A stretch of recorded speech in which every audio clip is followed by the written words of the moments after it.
Come and fly away with me. Come and fly away with me. Come and fly away with me. Come and fly away with me. Hello guys! Welcome back to my channel. At kung hindi ka pa nakaka-subscribe, please click the subscribe button para palagi kang updated sa mga videos ko. For today's video ay gagawa tayo ng Dalgona milk cake. So these are the ingredients that we will use: 200 grams crushed grahams, 1 can condensed milk, 12 tablespoons of melted butter, 2 packs of all-purpose cream, 1 piece of Nescafe stick, and 5 sachets of Milo. Simulan na natin guys! Sa isang bowl, i-mix lang natin ang crushed grahams, 12 tablespoons of melted butter, and 1 sachet of Milo. As you can see guys, medyo buo-buo pa yung graham kasi manumalo ko lang siyang dinuro.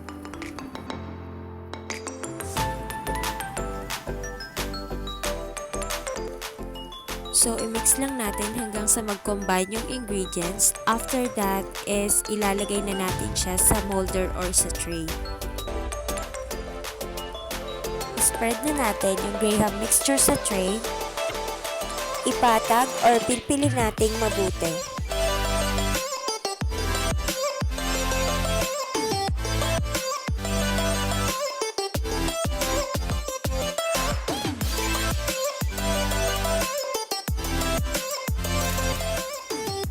So, ito yung magiging base sa ating Dalgona Milo cake. After doing this, isi-set aside lang natin to at gagawa na tayo ng cream mixture. Sa cream mixture, i-combine lang natin ang 2 packs of all-purpose cream and 1 can of condensed milk.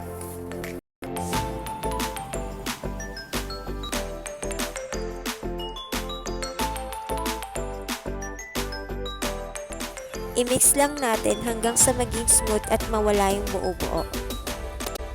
After this, hahatiin natin sa dalawang portion yung cream mixture. Ilagay natin sa ref yung kalahating portion at yung other half cream mixture ay gagawin nating Dalgona Milo.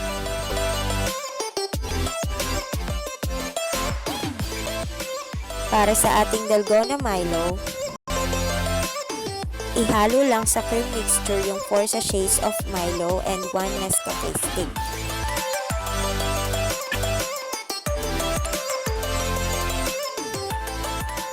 Haluin mabuti hanggang sa maging smooth at mawala yung buo-buo.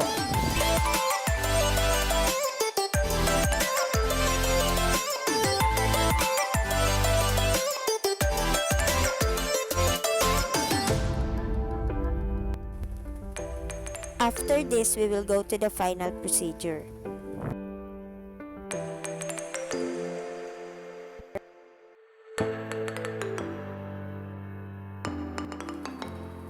So, let's get the graham mixture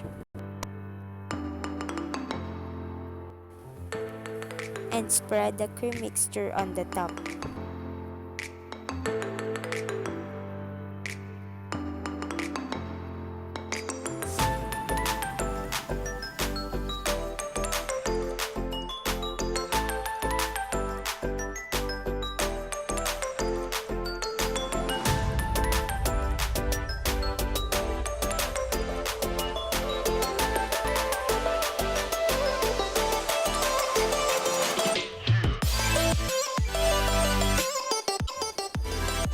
And finally, pour Dalgona Milo on the top of cream mixture.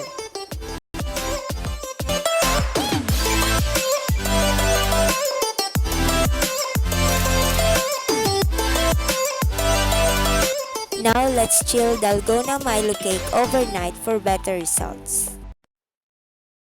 Come and fly away with me. Come and fly away with me. Come and fly away with me.